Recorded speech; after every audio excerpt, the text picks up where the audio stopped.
Backlighting in a studio, kind of weird. I wouldn't do it very often, but it's a great place to see backlighting and the power of it. When I look at Sophia, I'm not going to give no reflector fill. We're going to be shadows at the moment. I don't know what the exposure is doing on the camera over there. Maybe you can see me. You can see me? Okay. Are you able to bring that exposure down till I'm more of a shadowy bald figure? Backlighting is going to tend to give you a silhouette. But what it does when you got hair, it gives you this wonderful hair look. Now what you'll find is as the exposure opens up, in a studio, I would probably cheat, and I'd probably cheat outside too, and take one of these silver reflectors. I'm going to move it kind of in front of you. A silver reflector is always fantastic because no matter what color temperature that is, silver is always going to match it, so you're going to get a matched color. When I shoot this shot, it's going to have a very different feel, and it's very angelic and super soft.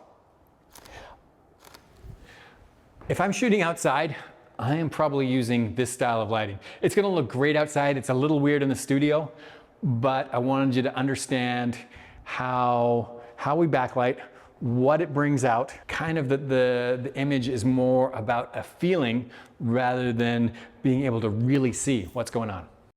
Let's get you to sit facing me on the couch. And somehow let's have you face forward. Yeah, there we go, leaning forward. Now to my eyes in the room, I can barely see Sophia, but through exposure, I can overexpose. And what this is gonna do for us, this is like that angel kind of light. We can go a couple of different directions with the motivation for this. Sophia, give me super kind. There it is.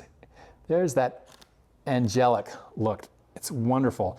If I really overexpose this, it'll get this wonderful wrap, and you get incredibly soft light. So you'll find that there's no texture, no depth to the face, but it has this wonderful feel. When we think of high key and low key lighting, this would be high key lighting. We have to overexpose to get this shot. To be able to even see Sophia, I have to really open up the exposure. I would never be able to put this in an auto mode. This is definitely manual to try and get this shot. But I love the way the backlit shots look when you get it properly exposed. I'm going to show you one more thing. This is my go-to for backlit shots. We used it in the studio, and that is the silver reflector.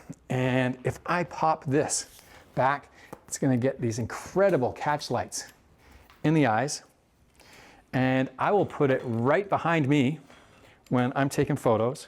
And one of these is only going to set you back, even on a stand, maybe $40 to $60. But wow, when you see the difference in the shots with this, and suddenly you get those catch lights in the eyes. You thinking those angel thoughts for me again? Yeah, there you are. You're in this really wonderful, happy place. You're in heaven. My go-to for wonderful feeling shots, backlight. How can I find backlighting outside? Well, come on around here. It's still available. We can still get that chorus of angels look. If I come down here and I photograph Sophia down the street, the building is blocking the light, so that's eating up all the light, and we're still lit by the clouds. And when I overexpose, I'm still going to get that magical kind of backlit look. Again, if I use this reflector, and we know when it clouds in, that it changes our color temperature, and the color temperature actually goes way up. It turns it way more blue. And if I had a light out here, it would actually look a little bit orangey, but this will be completely balanced to the outside. And now I've got that wonderful high key backlit. Let's bring this right hand into frame. Maybe it's on your necklace. Yeah, high key backlit. That's a wrap for backlighting outdoors. And in the follow-up, I'll show you how to process those images so the light really feels alive. Don't forget to like and hit subscribe so you get to see it.